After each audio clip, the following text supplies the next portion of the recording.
नमस्कार दोस्तों, आज की क्लास में हम देखने वाले हैं क्लास 10th की जो फ्लेमिंगो बुक है उसका जो फर्स्ट लेसन है जिसका नाम है द लास्ट लेसन। उसके कुछ इम्पोर्टेंट क्वेश्चन आंसर्स आज देखने वाले हैं।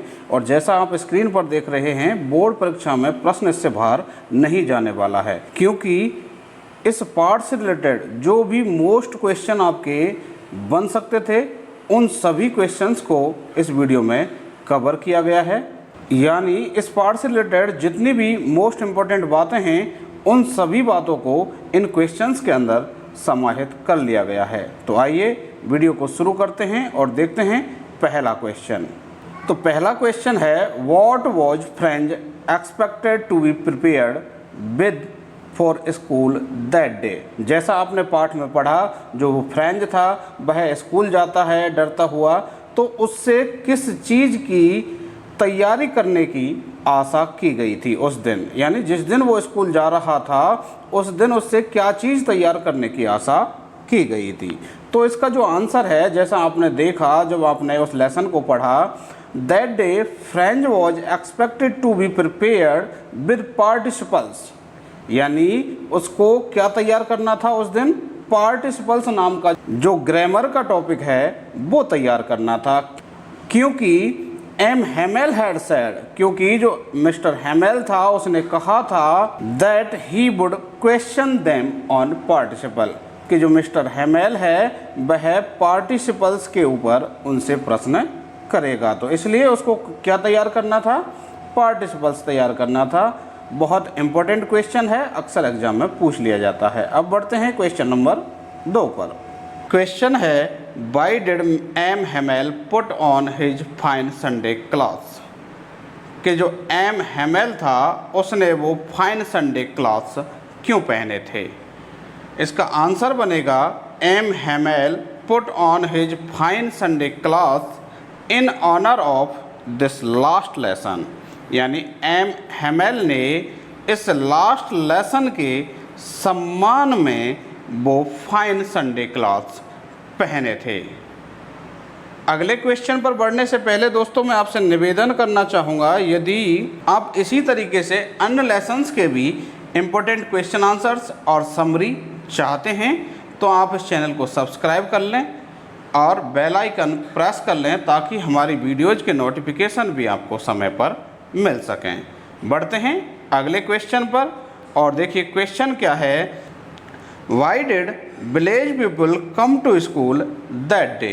यानी उस दिन गांव के लोग स्कूल क्यों आए थे?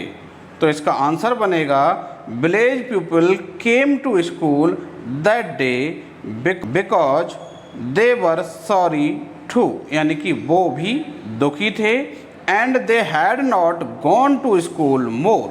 वो ज़्यादा स्कूल नहीं गए थे, एंड वॉन्टेड टू थैंक, और धन्यवाद देना चाहते थे देयर मास्टर, अपने उस मास्टर को, for his 40 years faithful service, उसकी 40 साल की निष्ठावान सेवा के लिए। They wanted to show their respect for the country that was theirs no more.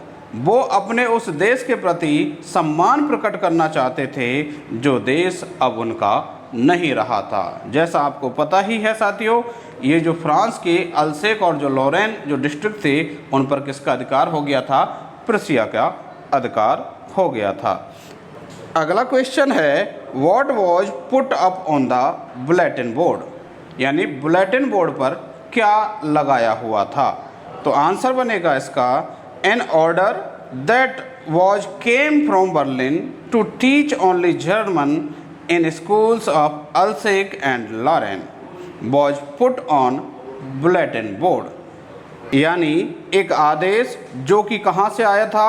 Berlin से आया था। टू टीच यानी कि पढ़ाने का, ओनली जर्मन यानी कि केवल जर्मन भाषा, इन स्कूल्स ऑफ अल्सेक यानी अल्सेक एंड लॉरेन के स्कूल्स में, यह वहाँ उस बुलेटिन बोर्ड पर लगाया गया था। क्वेश्चन नंबर 5 है आपका, why was the crowd in front of the bulletin board. यानी बुलेटिन बोर्ड के सामने भीड़ क्यों थी? इस क्वेश्चन का आंसर और जो पिछला क्वेश्चन था, इन दोनों का जो आंसर है वो सेम रहने वाला है। तो आंसर क्या बनेगा? There was crowd in front of bulletin board, यहाँ पर बोर्ड और रह गया है, तो there was crowd in front of bulletin board यानी कि बुलेटिन बोर्ड के सामने भीड़ थी, टू सी यानी कि देखने के लिए, या टू रीड यानी पढ़ने के लिए, द ऑर्डर यानी कि उस आदेश को, that had come from Berlin जो कि कहाँ से आया था? बर्लिन से आया था, to teach only German in schools of Alsace and Lorraine, Alsace और लॉरेन के स्कूल्स में जर्मन पढ़ाने का जो आदेश आया था, उस आदेश को पढ़ने के लिए या उस आदेश को देखने के लिए बुलेटिन बोर्ड के सामने भीड़ थी। क्वेश्चन नंबर 6 है, What did Franz notice that was unusual about the school that day? तो इस क्वेश्चन का जो आंसर है वो थोड़ा सा लेंदी होने वाला है।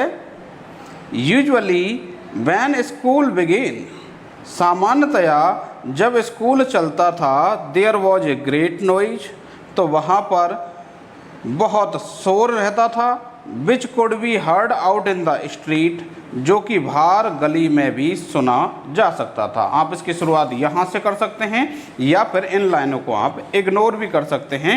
आंसर की शुरुआत आप यहाँ से भी कर सकते हैं।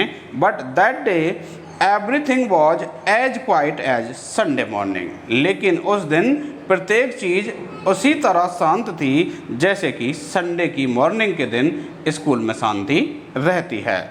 देयर वॉज नो ओपनिंग और क्लोजिंग साउंड ऑफ डेस्क, वहाँ पर डेस्क के खोलने और बंद करने की कोई आवाज़ नहीं थी।